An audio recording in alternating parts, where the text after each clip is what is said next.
Teman-teman, pada edisi 10 Kitab Keluaran ini, pasal 6 ayat 1 sampai dengan 12, Tuhan menegaskan perjanjiannya. Dalam ayat yang ke-6 sampai 8, Tuhan berfirman, "Sebab itu, katakanlah kepada orang Israel, Akulah Tuhan, aku akan membebaskan kamu dari kerja paksa orang Mesir, melepaskan kamu dari perbudakan mereka, dan menebus kamu dengan tangan yang terajung, dan dengan hukuman-hukuman yang berat. Aku akan mengangkat kamu menjadi umatku, dan aku akan menjadi Allahmu, supaya kamu mengerti bahwa akulah Tuhan Allahmu, yang membebaskan kamu dari kerja paksa orang Mesir. Dan aku akan membawa kamu ke negeri yang dengan sumpah telah kujanjikan memberikannya kepada Abraham, Ishak, dan Yakub. Dan aku akan memberikannya kepadamu untuk menjadi milikmu. Akulah Tuhan." Tuhan kita adalah Tuhan yang setia, yang kesetiaannya tidak seperti pada manusia, yang kesetiaannya tidak dapat dilukiskan dalam kata-kata. Semua bahasa di dunia ini tidak akan sanggup untuk menggambarkan betapa baiknya Tuhan, betapa indahnya Dia, betapa maha kasihnya, bahwa kasih setianya tidak berkesudahan dulu, sekarang, dan selama-lamanya. Walau kita berdosa, Tuhan tetap mengasihi kita, dan Dia tetap setia. Jangan pernah berhenti berharap dan percaya kepadanya. Di dalam ayat yang pertama, Kitab Keluaran pasal yang ke-6 ini, Tuhan menegaskan janjinya, "Sekarang engkau akan melihat apa yang akan kulakukan kepada Firaun, sebab dipaksa oleh tangan yang kuat, dia akan membiarkan mereka pergi." Ya, dipaksa oleh tangan yang kuat, ia akan mengusir mereka dari negerinya. Nah, marilah kita identifikasikan sumber masalah. Sumber masalah bagi Israel bukanlah Firaun, tetapi dosa. Dosa umat Tuhan. Kejahatan Yakub dan anak-anaknya lah yang membawa mereka ke Mesir, bukan ke tanah perjanjian. Dan setelah 400 tahun, mereka menjadi budak di sana. Mereka mengeluh dan berseru-seru kepada nama Tuhan.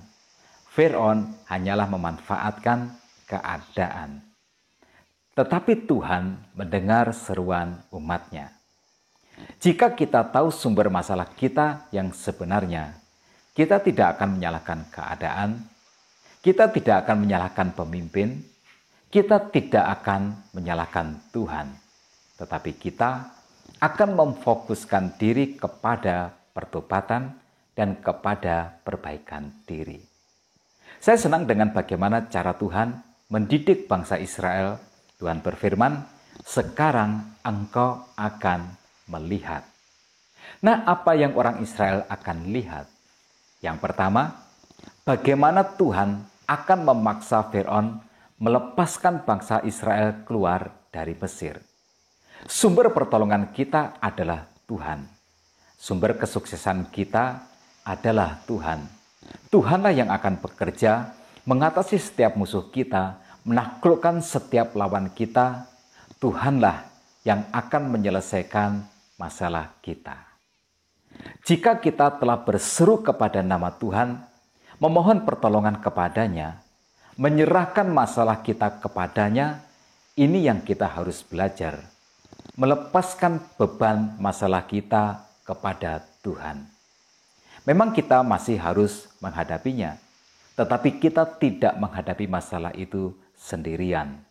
Tuhan akan bersama-sama dengan umatnya, dan jika Tuhan bersama-sama dengan umatnya, tidak ada masalah yang tidak dapat diselesaikan. Yang kedua, orang Israel akan melihat ada hikmah di balik setiap masalah. Ada berkat di balik musibah. Saya suka dengan apa yang Tuhan katakan di dalam ayat yang ketiga ini. "Aku telah menampakkan diri kepada Abraham, Ishak, dan Yakub sebagai Allah yang Maha Kuasa. Tetapi dengan namaku Tuhan, aku belum menyatakan diri." Setiap masalah akan membawa kita kepada pemahaman yang baru tentang Tuhan. Akan membuat kita lebih mengenal Dia lebih dalam lagi. Akan memperkaya iman kita dan pengenalan kita akan Tuhan. Tidak ada penderitaan yang Tuhan izinkan yang akan berakhir dalam kesia-siaan. Setiap air mata kita akan berubah menjadi mata air sukacita. Yang ketiga, Israel akan melihat bahwa Tuhan adalah Allah yang maha mendengar. Ayat 4 dan 5 berkata, "Bukan saja aku telah mengadakan perjanjianku dengan mereka, aku memberikan kepada mereka tanah Kanaan, tempat mereka tinggal sebagai orang asing, tetapi aku sudah mendengar juga orang-orang Israel yang telah diperbudak oleh orang Mesir, dan aku ingat kepada perjanjianku." Ya, Tuhan maha mendengar. Tetaplah berseru kepadanya, jangan tidak berdoa. Jangan menganggap doa sia-sia, jangan berkata memangnya masalah akan selesai dengan doa. Masalahmu tidak akan selesai dengan doa, tetapi selesai karena Tuhan mendengar doa. Tuhan akan menjawab doa. Yang keempat, Israel akan melihat bahwa ujung dari semua penderitaan adalah pertobatan. Ayat 6 dan 7 Tuhan berfirman, "Sebab itu, katakanlah kepada orang Israel, akulah Tuhan, aku akan membebaskan kamu dari kerja paksa orang Mesir, melepaskan kamu dari perbudakan mereka, dan menebus kamu dengan tangan yang terajung dan dengan hukuman-hukuman yang berat. Aku akan mengangkat kamu menjadi umatku, dan aku akan menjadi Allahmu, supaya kamu mengetahui bahwa akulah Tuhan Allahmu yang membebaskan kamu dari kerja paksa orang Mesir." Ujung dari semuanya adalah pertobatan. Penderitaan dipakai Tuhan untuk membawa umatnya kembali bertobat kepadanya. Jadi sebenarnya secepat kita bertobat, secepat itu pula masalah kita akan terselesaikan. Nah, pilihan ada di tangan kita. Tuhan sabar menantikan, sebab bukan Tuhan yang menderita, tetapi umatnya yang menderita. Yang kelima, Israel akan melihat bahwa Tuhan bukan hanya memberikan janji kepada umatnya, tetapi juga menggenapinya. Ayat yang ke-8 Tuhan berfirman, "Dan aku akan membawa kamu ke negeri yang dengan sumpah telah kujanjikan memberikannya kepada Abraham, Ishak, dan Yakub, dan aku akan memberikannya kepadamu untuk menjadi milikmu. Akulah Tuhan." Pilihan ada di tangan umatnya. Pilihan ada di tangan kita. Ayat yang ke-9 berkata, "Lalu Musa mengatakan demikian kepada orang Israel, tetapi mereka tidak mendengarkan Musa karena mereka putus asa dan karena perbudakan yang berat itu." Ya, orang Israel tidak percaya. Tetapi pelajari ini, renungkan ini. Ketidakpercayaan mereka tidak akan membuat keadaan lebih baik. Mereka akan tetap terus menderita sampai akhirnya mereka tidak tahan lagi. Mereka menyerah, lalu kemudian berserah kepada Tuhan dan kembali berseru-seru kepada Tuhan, dan kemudian Tuhan akan menolong. Ketidakpercayaan umat Tuhan hanya akan memperlama penderitaan mereka. Ketidakpercayaan umat Tuhan hanya akan menghasilkan penundaan. Pilihan ada di tangan kita. Dalam ayat yang ke-10 dan 11 dikatakan, "Kemudian Tuhan berfirman kepada Musa, pergilah menghadap, katakanlah kepada Fir'aun, Raja Mesir, bahwa ia harus membawa orang Israel pergi dari negerinya." Tetapi Musa berkata di hadapan Tuhan, "Orang Israel sendiri tidak mendengarkan aku. Bagaimanakah mungkin Fir'aun akan mendengarkan aku?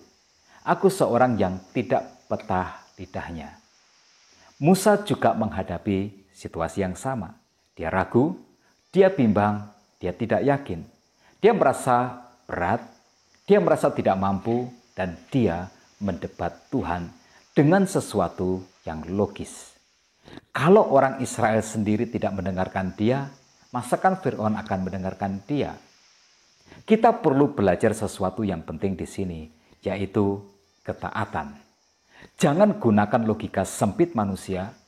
Tuhan tidak melimpahkan tugas itu kepada Musa. Tuhan akan bekerja melalui Musa. Nah, itu adalah hakikat pelayanan.